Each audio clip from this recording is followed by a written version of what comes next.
nobody would have said a touchscreen because nobody had seen it before, so they had no frame of reference. By the same token, Henry Ford said, if I'd asked my customers what they wanted, they'd have said a faster horse. Because they didn't envision a car. Nobody envisioned a touch phone. So by putting together your MVP, now you've got something that they can visualize, something they can actually see and touch and work with. It's not going to have all the bells and whistles. It's just going to be very basic. But that puts the ideas in their head so that now they can see, oh, I can do XYZ with this. And you might have thought they were going to do ABC. Yeah, and what you think, that's the important thing there is you're doing something that's very, very basic. It's a very, very small physical product or whatever you're doing made in the least amount of time with the least amount of effort. And what it allows you to do is get something out there as soon as possible so you can start learning and developing. It gets you into the process. It gets you to the build stage. But the bottom line is, if you put in all kinds of money to come out with a finished product and people don't like it, you've really, really hurt yourself. And what this does is it's a quick thing. And they call it, it's the testing process. And they used a few examples, including a zone. But the first thing that Dropbox, which is, your cloud backup system, the first thing they did was they just created a video to show future customers, which explained the value that they plan to provide and outline the problem they intended to solve. So without even building the system, they just put a video out there showing what was going to happen.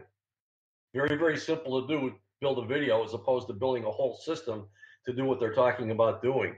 So, I mean, there's examples out there that they talk about. They talked about another one called Food on the Table, which is a grocery delivery service, beginning with just one customer and a chef who would manually purchase what the customer wanted and make what they're doing. And he grew that into a business based upon the feedback with one customer, two customers, and so on and so forth.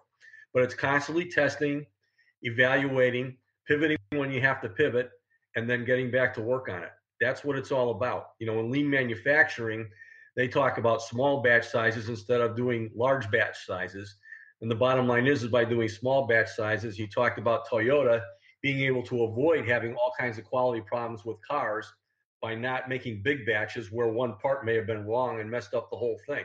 Yes, it's more efficient as far as a cost standpoint to make a whole bunch of stuff at once, but is it really the most important thing? And is it going to get you the biggest bang for your buck? In most cases, you're going to lose money by not doing small batches because you're going to have problems with the big batches. You're always going to have a problem with things, and you got to catch it quick. And the only way to do that is through a small batch. All right. One of the examples he gives, he talks a lot about the fact that the planning that goes into it, people spend a lot of time planning. But when you break down what a startup has to do, all of that planning and strategizing really ends up being only 5% of what you have to do. So you need to find ways to quickly move into the other pieces. And one example he gives is Zappos, the online shoe store. And one of the problems they had right off was they had to figure out, did people actually want to buy shoes online? Or did they prefer going somewhere that they could actually try them on? Well, they could have built the entire Zappos store and tested the hypothesis, but that would have been very expensive. Instead, what they did was they built the front end of a store and made a deal with a local retailer that they took pictures of their inventory, posted it on the online store, and then when people ordered from Zappos, the folks at Zappos went to this local retailer, bought the shoes, and shipped it out. So they were able to determine if people actually wanted the product without investing in infrastructure and inventory. I mean, a retail business is very intensive. So to do it this way saved them millions of dollars. And if people had decided they didn't want to buy online, It would have bankrupted them had they done it the other way. Yeah, so it's really, really important to come up with your theory or your thesis, your hypothesis, and then test it. And basically, what you're going to do in each instance is you're going to take a look at what the result is, learn from that, and then figure out whether you're going to persevere or you're going to change it and you're going to adapt and pivot. So persevering obviously is going ahead with what you have, and then pivoting is making a change. And it explains all different kinds of pivots in the book. But it basically says the real question always comes down to persevering or pivoting. And the question is the progress you've made so far as to prove your original hypothesis is great, or is a change required? And if you need to make a change, the pivot comes into play, and it allows you to test a new hypothesis. Oh man, I'm getting tongue-tied here. New hypothesis for the same thing, going through a similar process. And we've talked about several examples of this already. So the entire process is repeated over and over again. And he has a diagram in the book that they call the feedback loop. And basically what it is you start with an idea, and then you build the idea. That becomes your product. You use the product, you measure it, you with customers, you use that data to then see what went right, what went wrong, and you learn from that data. Once you've learned from the data, you create the next idea, whether that's a pivot or whether that's moving forward with the idea that you already had. And then when you've got that new idea, you start all over again, building the new product, measuring, going through the data, learning. And when you evaluate again, you come up with, again, either a pivot idea or a persevere idea. Yeah, and this is in the section of the book called Steering. And the diagram that you just talked about, I'm sure that you can Google it and find it online, but it's called the Build, Measure, Learn, Feedback Loop. And it's a circle. As you said, ideas is on the top, and then you got a line going into the build, to the product, to the measure, the data, the learn, and then going right back to the idea. And the bottom line is your goal is to minimize the total time going through the loop. Keep going through it again and again and again until you're ready to persevere on that one product that you're looking at. And then you're going to try something else and do it with another thing. So it's a really, really great diagram. And it's very, very simple. It's just 6 circles with arrows running through the circle. Again, the build, measure, learn, feedback loop. I would go online and see if you can grab that. And if you put that in front of yourself, it will really help you when you're feeling stuck. Yeah, it's the entire process of lean startup.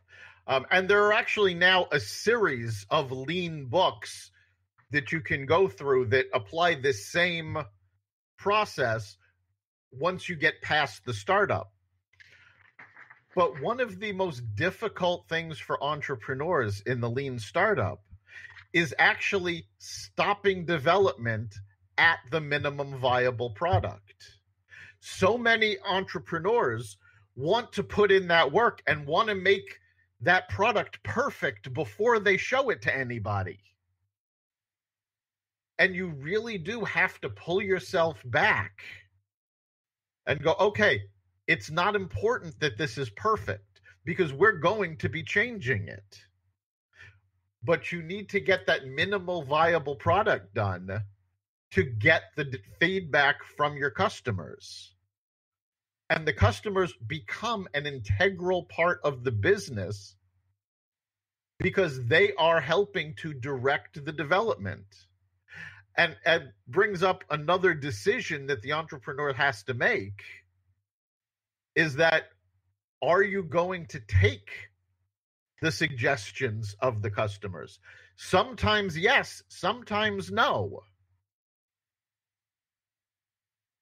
Yeah, and this is a series of different pivots that you talk about. Pivots is just a word for change, but there's several ways to do it. And a couple of them that he starts with is a zoom in pivot and the zoom out pivot. And a zoom in pivot is a situation where there's a single feature of a product that shifts and it becomes the focus of the entire product. It simplifies things for you. Sometimes when the company begins with a broad focus and realizes that the only one single feature is the whole thing, you have to pivot and just focus on that. On the other side of things is to zoom out when you might initially be focusing on just one thing, but realizing that could just be one part of what could be a much better whole product by doing other things. And it does talk about customer segment pivots, which is analyzing what your customers are saying, tailoring the products and services to them, and customer need. There's a whole different bunch of pivots in there. And what he does say is when you are looking at the analytical side of things as to whether to persevere or to adapt and pivot, you should have frequent meetings to go over what you're going to be doing with these different things. This is part of the learning process, is to understanding, or the measuring process. So there's a lot of different ways to do that, and these are all outlined in the book. So, right, and in addition to the processes, the book also goes into different ways you can measure what's going on to see what you're learning. Is it a viable product? Different things. They talk about actionable metrics, accessible metrics, auditable metrics. And it's very important because you have to be able to justify that, yes, you actually did learn how to make it better. So the entire thing with a lean startup is taking action as fast as possible, learning what you can, and then taking actions based on what you've learned, like a shampoo bottle, rinse, repeat. And you just keep doing this over and over again until the business is built. You've got a customer base and you've got a profitable product. Yeah, this is where he talks about in the measurement process using innovation accounting. We've talked about cost accounting in business and so on to analyze cost and profitability and whatever. But innovative accounting is designed especially for startups who are facing progress questions. It's identifying where your baseline is, where your business is currently at, how it's really performing. It's a process of tuning the engine. So it's designed to help you figure out whether you're going to pivot or persevere by examining the data that you've collected, feedback, and so on and so forth, using the different types of methods that we've just been talking about. So instead of numbers, it's basically activity and operations accounting. And it's a really, really great concept as far as measuring and quantifying things and determining what direction you're going to go in as a result of that. Exactly. All in all, the lean startup, one of the things that it mentions early on is the fact that a startup isn't just a new business. It could be a new department in a business. It could be a new product in an existing corporation. And these methods work for any of those. So it's not just the traditional entrepreneur who can use the lean startup methodology. It's people in existing businesses and large corporations who are trying to push progress forward and see where it goes. Now, we're just about at the end of our time. So, Chip, what do you think is the big takeaway from this book? Well, we talked about a lot of things here, but I guess what this is all about is simplifying things. So going back to the build, measure, learn feedback loop, the idea is number one, and then what you're going to do is build your minimum viable product, and you're going to measure it. You're going to look at the data, learn from it, and keep the process going in as little time as possible for each loop that you're working with. So it's just using these steps to guide you. And there's a lot of things in this book that will help you out as far as the details of the how-tos. Yeah, I think the big takeaway that I got from the Lean Startup is act quickly, measure what you're doing, learn from what you did, and improve it, and keep that cycle going. And by doing that, you can create fantastic things using fewer resources, much less time,